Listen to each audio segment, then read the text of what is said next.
te. Donc, toujours fan n'ayez qu'à cabalobagaki et esa continuité à l'État.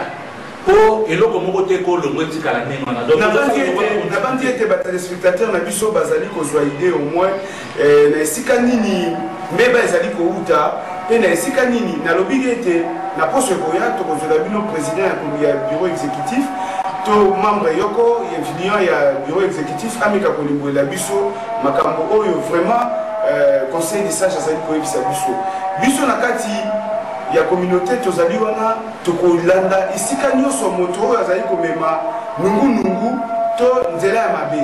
Papa Gisèle, élection ekozala ndenge nini?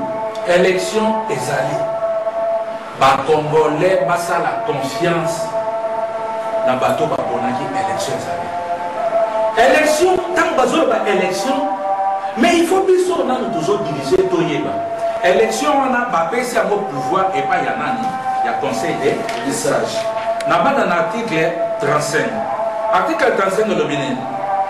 Les conseils des sages assurent l'organisation des élections et proposent à l'Assemblée générale les modalités et critères des élections. Vous avez déjà pris la modalité la tous allez la modalité, tous allez la date. Mais bateau yo bazali ko sala biso moi mon boulot, nazo fondateur. Et ça bureau exécutif.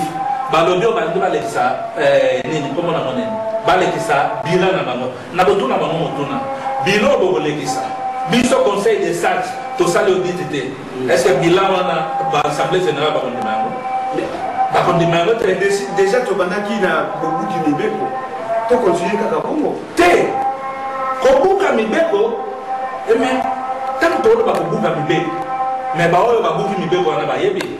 Tant que l'on a la légalité et la question de quoi il s'agit en sort, tant que dans l'élection, pour tout qu'on soit légitimité à Sika.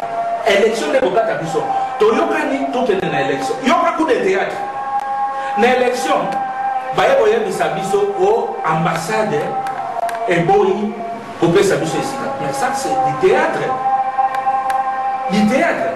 Tous les gens qui ont na kati na biso, tant que nous avons administration za malobate, administration za correspondance. Na nini 20 de l'obéli bisoni. L'article 20. Article 20 de les convocations aux réunions de l'Assemblée générale sont remises aux membres 3 semaines avant la date de la réunion. Indique les liens de la réunion, l'heure aussi bien que l'ordre du jour. Maintenant, vous avez l'Assemblée générale des ambassades. Vous avez mais c'est tout. Mais c'est l'idée, imagination comme ça. Aujourd'hui, on a porté dans un hôtel de Rolobake. Les moussous, toujours, toujours salaté. Toujours que nous avons indexé l'ambassade de Pamba. Est-ce que tu connais l'ambassade officiellement? Les trésors. Papa Gisèle, na bandi balandi émission na biso ya lisolo ya kati bazali ko comprendre vraiment ndenge nini la vérité ezali koleka na kati ya comité exécutif na biso na conseil des sages na ndenge ezali ko gérer communauté na biso kasi toyebi ete maso wana ezali mais pona bandeko ba sanctionner pona bandeko ba voter ba modalité ezali nini ezali ndenge nini moto akokia uta kaka boye aye nani asengeli akoma président pe nani asengeli a voter. Merci papa journaliste.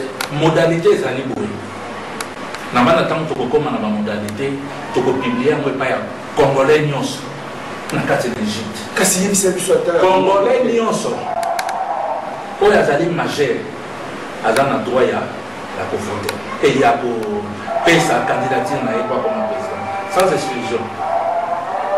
Comme nous banani musulman bouddhiste nani aussi comme on a yo na kati wana mibeko ezali il faut que ça mibeko il faut zalana séjour ya résidence ya mboka oyo il faut ça au moins une année na kati na mboka oyo il faut que la moto oyo ozalaki koyiba bakanyaka te ozalaki moto ya nini oyo azali na casier judiciaire moko oyo compliqué te donc tobengaka mona mibeko les antécédents judiciaires te oyo moto azotambola na alignement na ntango wana nde akoya kopesa candidature na ye epai ya bureau ya conseil des sages oyo ekobanduka bakokoma bamembre ya bureau électoral to eza prévu na kati ya nini. Est-ce que na kati ya bureau électoral wana au niveau de biso banani bakoki kokoma baposte boni ezali oyo bato bakoki kopostuler na kati ya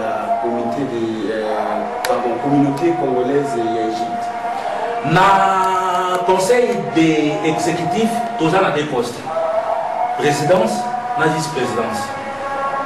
Donc bato bakoya kopostuler olingi kopostuler en tant que président opesi oyo akobima premier ye wana nde akozala président oyo akobima na bapoint moke ye wana nde akozala vice-président.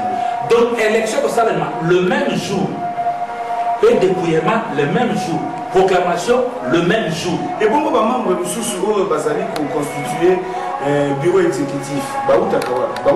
Côté to bayaka kaka boye bakoti na communauté to ndengeni. Te ezali mibeko ko ezali na kati ya wawa na banza na koki kozwa yango awawa na article 25 et biso boye.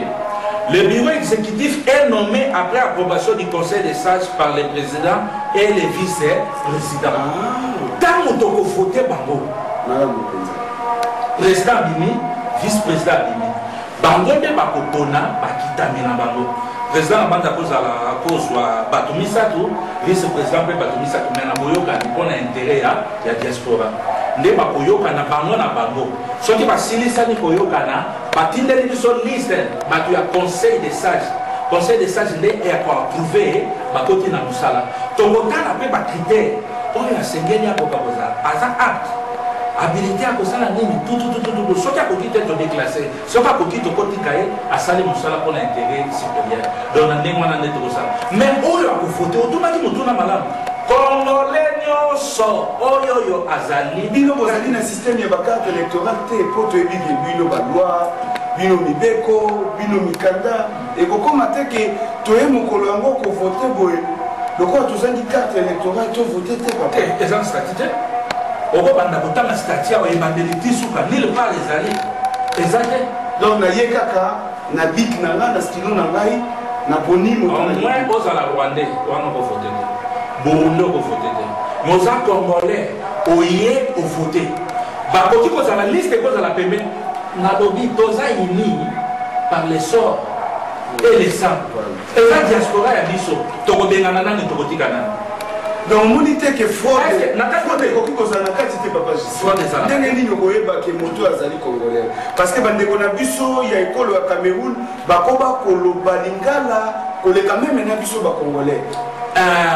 Na ndenge wana ndenge olobi moto akoya na identité na ye aye na identité na ye lelo mosusu mpe tokoki kobongisa fiche d'adhésion po bakoki koboyela moto adhésion te nile part mokolo ya vote moto aye tokoki koyebisa avant vote oadhéré akomi wana tokoboya te akomi wana bosali koyebiso te lokola si ndingisa ezali makasi ete conseil exécutif a koki koteka carte te akoki kozwa nini te po compte union eza déjà bloqué mais biso tomonaki lokasa etamboli na cité elingi koloba ezali kotambola lokasa etamboli bazali koloba na biso ete to s'enregistrer mbangu to pe oyo babengi adhésion na lopoto to s'adhérer na kati ya comité et na kati ya communauté na kati ya diaspora et bongo na kati ya diaspora wana ntango tokosadhérer to esengeli na biso avant maponomi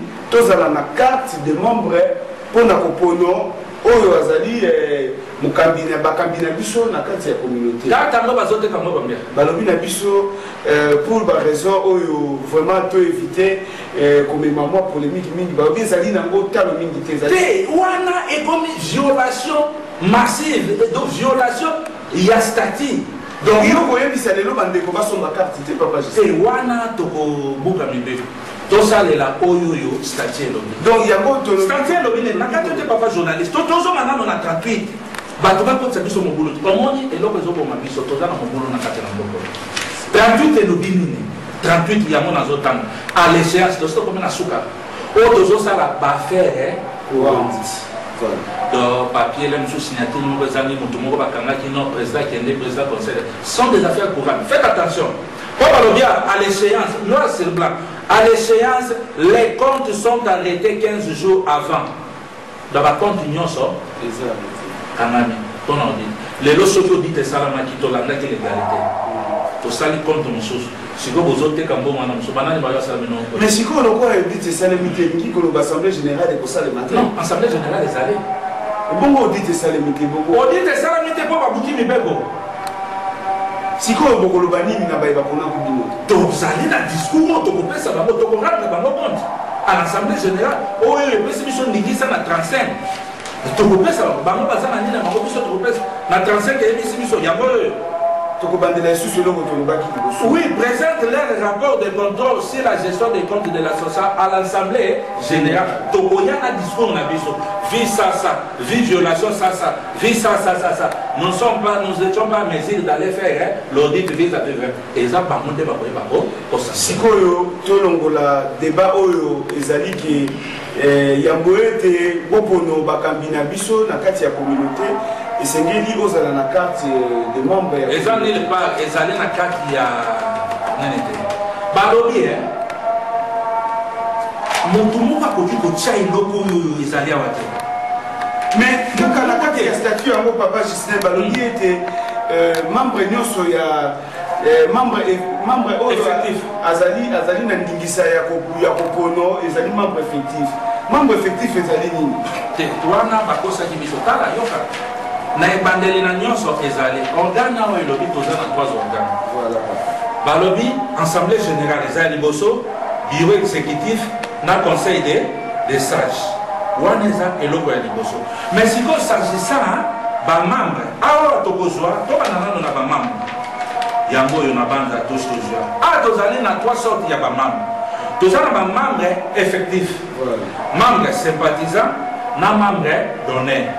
Membre effectif à Balobini, dans l'article 6, Balobi était un membre effectif, tout ressortissant congolais résidant en République arabe d'Égypte et remplissant les conditions ci-après. Payer régulièrement ses cotisations, faire preuve d'assiduité aux activités de l'association, respecter les statuts et les décisions de l'association, être de bonne conduite tant privé qu'en public. Mais il faut que tu manuel pour mon sort ailleurs. Balobi, il y a un membre effectif à Wawa. Azali pour remplir les conditions. Azali pour payer régulièrement les cotisations. Et donc, tant que les pas congolais, tout le monde qui va être bureau exécutif, qui n'a pas de banque, pour contribuer. Tant que les congolais vont arrêter dans le bazar, d'ici là,